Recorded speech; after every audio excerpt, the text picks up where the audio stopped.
is the InWheelTime Car Talk Show. Just ahead, we head to that scary place outside of Denver, Colorado called Pikes Peak.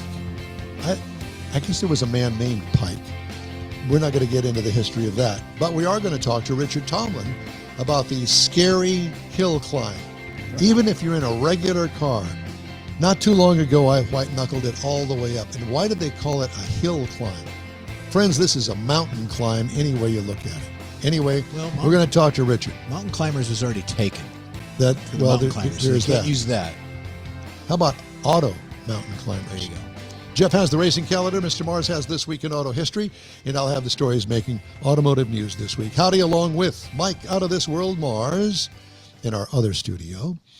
We always need more Jeff Zekin in this studio. My name is Don Armstrong. Glad you could join us. And David Ainsley, our chief engineer and bottle washer. He, too, is listening and watching today and complaining about the audio levels. And we're trying to get there, David. Just be patient. Or not. So anyway, that's beside the point.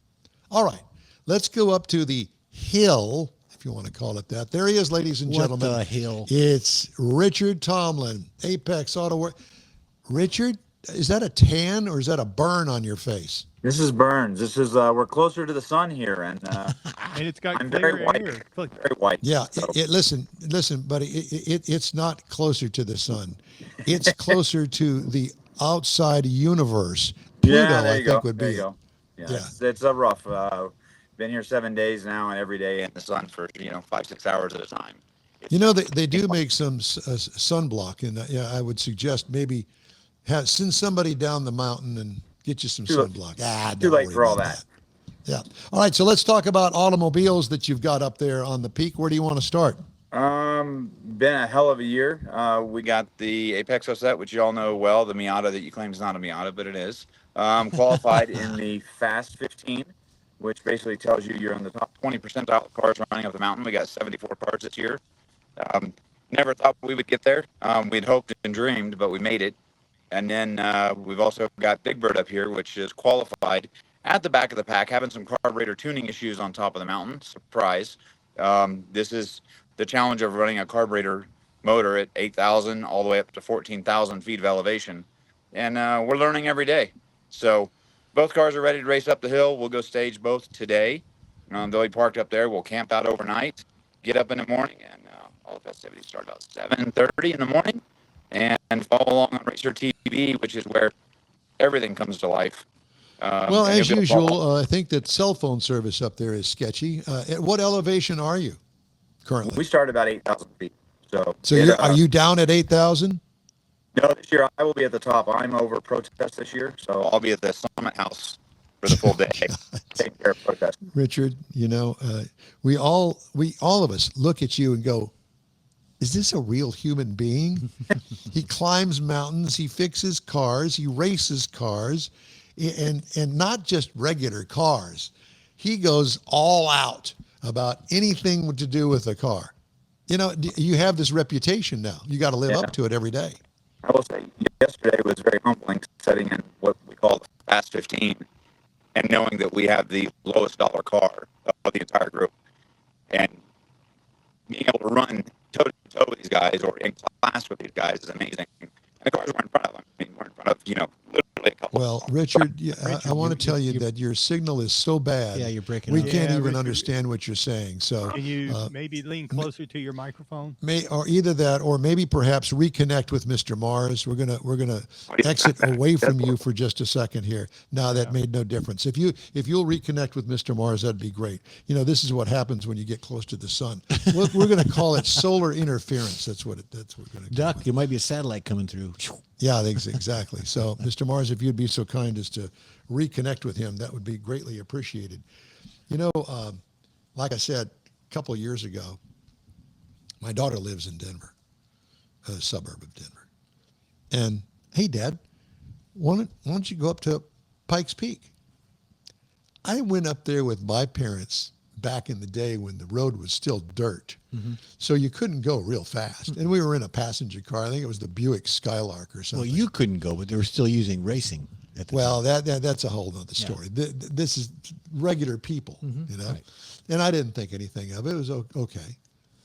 No, now that I'm older, I white knuckled it at about 5 miles an hour all the way up there, believe thinking it. I'm going to fall off. I wouldn't even have chanced it. I wouldn't Yeah, even have done it. no, you would. Yeah, No. I'm telling you, there was. I needed to take some medicine when I got down off of the Pike. Here we go with martinis again. No, not that kind of medicine. No, it was something that you'd buy at CVS. But anyway, is he back, Mike? Yeah, I think we got him back. He's moved. So Inside now. Richard, let's hear you, Richard. Talk to Go us. for it. There you go. Is that any better? It is. Wonderful. Okay. Well, it's good for the it's audio's good for much better. yeah. The audio is much better, and we Very see good. your beautiful sunburnt face. And So you that's just good. go like that. You turn the mic off, turn the video off. It's fine. Well, yeah, I guess we could do that, but Yeah. I know that everybody wants to see you. So you let's go. talk about the Roadrunner and a little bit of the history, because I know that we've got people watching us today that really don't know the history. This is your family car. Yeah, family car. Parents drove it to the hospital when I was born. Stayed in the family forever. It was a drag race car. Father was killed in '95. I did a bunch of body work on it, restoring it over the years, and then parked it. Man, probably almost 30 years, and it set. And then we had a guy last year that was talking about commissioning us to help build him a car. And what he wanted to build, I didn't think was wise financially for what he was doing. And told me he'd build something old and something cool. What would you build? And he threw out Roadrunner. And I said, well, nobody would build a Roadrunner to race Pikes Peak. That's dumb. It's made to go in a straight line very fast. Yeah. And come to find out, he's got a background much like mine. Learned to drive manual in a Roadrunner, learned to race in a Roadrunner, wrenched on a Roadrunner as a kid. So it became a legacy project for the two of us to get this car up the mountain. And then we had some friends at Pikes Peak that helped us throw in a R5 P7 NASCAR engine, chassis, suspension underneath. So greatly violated my father's Roadrunner, cutting out the belly of it and putting a NASCAR underneath. But it is a Dodge NASCAR, so that makes it somewhat acceptable. Keeps it Well, in that and the family. fact that there's still a lot of parts and pieces, especially of the body of the car, that continues to roll on, so to speak. Oh, it's exactly the same on the inside. There's stickers on the dash that I put there at 7 years old. There's stickers on the outside. I remember 13, 14 watching Dad put them on the car. So it's very close to home. Yeah. Well, did you send it up there in an enclosed trailer or open trailer? It was an enclosed trailer. But man, I'll tell you what, just the 3 weeks that they've had it up here and testing and on the mountain, I think every panel has got dings and dents and chips on it now. Already, it is nothing like what it was. So it's going to need some attention and some TLC very soon. Well, but that after the event. So tell us about the event, if you will. Has it already? It obviously is qualifying and stuff, and you've got classifications. When is the real event? Event starts tomorrow morning about 8:30. First car off the line. Yeah, and where are you scheduled in that? First car will start 17th overall. The other car starts third from last, so I think it's like 72nd qualifier overall. So we will be there all day running. So- Hopefully, the racing is done by 2. So if you're going to tune in for the whole thing, consider from 8:30 Mountain Time, so 9:30 your time, on Racer until 3:30 in the afternoon. And where 6 can we hours, see 7 it? hours. Racer Racer TV. TV is the number one, and then Mobile One Oil will live stream it as well. But Racer TV is the main one this year. They've got TV crews, media teams doing interviews, radio and video coverage. Wow, that's exciting. And I It's a guess big you have to have a change. subscription, right? No, they've got a free one. It's Yeah, a there's free one on their some app. So Yeah, Racer and it's on TV TV too. So Yeah. Wow, that's pretty darn exciting. So how big is your crew for these two cars? we've got 7 on the Apexo set, and they've got 6 on Big Bird. But then we've got another 4, 5 media team as well. Those are the ones cranking out the pictures and videos for us. The Very So, original- a lot of nice. people. Yeah, Part it's of like a the- NASCAR team. It Mr. seems like Mars, I it. can't hear you at all, so I'm sorry.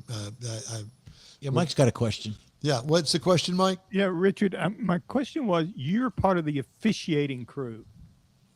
I do that. Yes. So you don't really get to deal with the cars during the race. Right. So I come up here and basically hand them off to our crew, and then I go away and do my technical duties, and then watch my cars operate. And as we're going through qualifying stages and sessions that they run, I move to different sessions, so there's no conflict of interest for anybody to scream and yell about.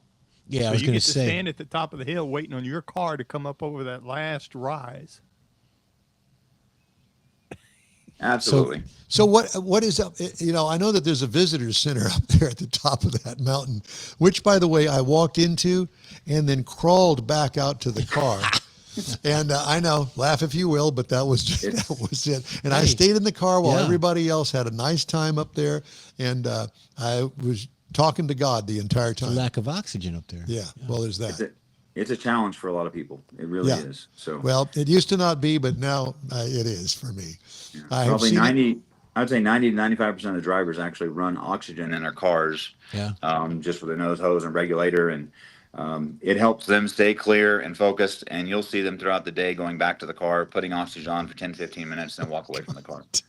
So are there any motorcycles or anything unique going up, like some home-built garage vehicle that's like a snow sled or something? Going to make You're an talking attempt? about me again, aren't you? No, not the Miata, not Miata, not that one. This year they've got the Ultra 4s, which a couple of those are from Texas, but they brought 4 Ultra 4s up here to compete this year as an exhibition. We always run the military up before us. They'll have a couple Humvees and fast response vehicles that are pretty awesome. But yeah, no more motorcycles. Those got closed out a few years ago when Carlin Dunn lost his life. That was the final one. We just don't do bikes anymore on the mountain. There's no recovering from that when you go off at this pace, you know? Pace and altitude. Right. Yeah. 'Cause let me tell you something. You know, there's some roads up there that I happened to peek out the window just to see how much fright I could put into myself. Oh, Lord. And it goes like straight down. Yeah. There's no, ledge Relief. or cliff or something you can fall on. No No, it's shoulder. all the way down. There's some very steep spots for sure. Yeah. Very, Yeah. very So steep. what is the closest city to Pikes Peak? They would tell you Cascade at the bottom, but it's a very small town. So Colorado Springs is the real place where most of us stay. I think it's heaven. That's the closest. It's awesome. Heaven. That's it. It's awesome. So high up Which there. I will spend eternity in, hopefully. Hopefully. Well, maybe not. I'm doing this show, so that's not going to get me there. That's for sure. Well, so what are you going to do the rest of the day today? Well, today is a trip to Walmart to grab supplies to live out of my truck for the next 30 hours.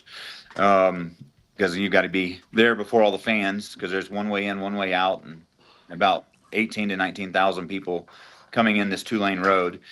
So we get there early and camp out, and then that way the next morning we can jump up at 1:30 and head up the top of the mountain. I'll be at And the there top of the are mountain. there are viewing areas. I mean, it's not all the way tons. around the course. Tons There's of not. areas. You can't stand in certain parts of the course. They won't let you do that. Correct. But I think there's 6 or there's 7 viewing areas now. Yeah. Devil's Playground being the number one, which has 10,000 tickets that sell for that one viewing area. Wow. And it is packed with people. So I'm sure. It's awesome to watch. So Devil's what is- Playground, you can see the start line. So it's a really good spot to watch the race. What is the ticket price for someone to get in? I honestly don't know. I know originally they opened up at $25, but somebody was telling me the other day that they're 70. So I don't know for sure. And depending on which area you're in, it affects pricing and how high up the mountain. Like the more premier viewing, Devil's Playground, of course, costs more than some of the smaller spots where you get to just watch a car go by. Yeah, makes sense. Makes sense. Well, listen, man, we wish you the best of luck. Godspeed, John Glenn, as they say, and because you're blasting out into outer space, we're going to follow you. We're going to watch you on TV and do all the things that we need to do to keep up. And what are the car numbers? How do we find you on the TV? Look for what? Super simple this year. Car 68, 69. 68 for the 68 Roadrunner and 69 for the Lunar Lander, being a 50th year anniversary of the Lunar Lander. Okay. Which is the Miata. Yeah. Yep. Maybe you'll get to see the Lunar, but Maybe. hopefully we don't get to be the Lander. Yep. Yeah. Well, we'll be in touch. We'll be back in town next week, and we'll post up our results and stuff as soon as it happens on Facebook and Instagram. So follow along. It'll be great. We look forward to it, my friend. Be safe and take care. All right. See you soon. Thanks, Richard. Thank you. Bye. Wow, interesting stuff. I would never do it. No. I have. I will never. Fears I some will of the never overpasses. ever go back up there. The high, Ever. the high Richard five doesn't overpasses. drive though. His wife won't let him do any of the Have you driving. ever been He's there, got Mike? Drivers. Have you ever been there? No, I have not. It's on the list. Oh, really? Didn't Okay. Richard used to drive? Didn't he go up once or Yes, twice in the beginning? I think that he did. Yeah. But Well, I mean, he drives up and down, to get up Right, and down. right. But to compete. he doesn't drive the race cars. Okay. let me tell you something. I will gladly be standing at the bottom of the mountain, and I will wave the granny wave as you take off and head up toward the first little check-in point, and that's all I'm going to do. You know when they take the player off the field in the stretcher and Yeah. it goes like this? That Yeah. would be me. I'd be. Yeah, I would not. I'd be on the stretcher going like that. And the next time I get anywhere close there, I will be propofol will be my friend. What is that? That's the stuff that they use to put you to sleep when you go into Oh. surgery. Oh, And you wake up the next day and you go, where am I? Am I thought- on this planet still? I No, thought- you're not. You're on Pikes Peak. I thought that was Cuervo. They put. Well, there's that. All right. Well, that was fun. Just ahead, Jeff has the racing calendar. Yeah. And Mr. Mars has This Week in Auto History. And I'll bring you some of the stories making automotive news headlines this week. The InWheelTime Car Talk Show continues right after this quick break. The Tex-Mex dining experience is defined by Loopy Tortilla, your destination for Texas's best beef fajitas and frozen margaritas. Since 1983, Loopy Tortilla has served authentic and time-tested recipes made with the freshest ingredients. Atmosphere is part of the award-winning experience at Loopy Tortilla, all developed in a little house near Highway 6 and I-10 in Houston. Visit any of the Loopy Tortillas and you'll see the same attention to detail in each and every location. Start your Loopy experience with queso flamiado and guacamole, along with a classic frozen margarita. Dine on famous Loopy beef and chicken fajitas or pepper shrimp brochette, or a fish or vegetarian entree, and finish with a scrumptious flan for dessert. Find Loopy Tortilla in Houston, College Station, Beaumont, Austin, San Antonio, and Dallas-Fort Worth. There's a Texas location near you. The recipes are authentic and time-tested. The ingredients always fresh. Loopy Tortilla. Eats pretty good.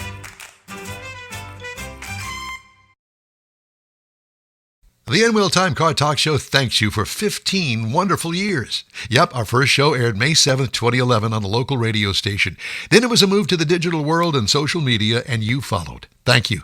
We continue to build and grow our fan base, and it's all because of you and your auto enthusiast friends. We appreciate your support. It's always great to see you at our remote broadcast, too, and we hope you'll continue to stop by and say hello. It's been a great ride, and we hope to bring you more fun and adventure right here on the InWheelTime Car Talk Show. That's it for this podcast episode of the InWheelTime Car Show. I'm Don Armstrong, inviting you to join us for our live show every Saturday morning, 8 to 11 a.m. Central on Facebook, YouTube, Twitch, and our InWheelTime.com website. Podcasts are available on Apple Podcasts, Spotify, Stitcher, iHeart Podcast, Podcast Addict, TuneIn, Pandora, and Amazon Music. Keep listening, and we'll see you soon.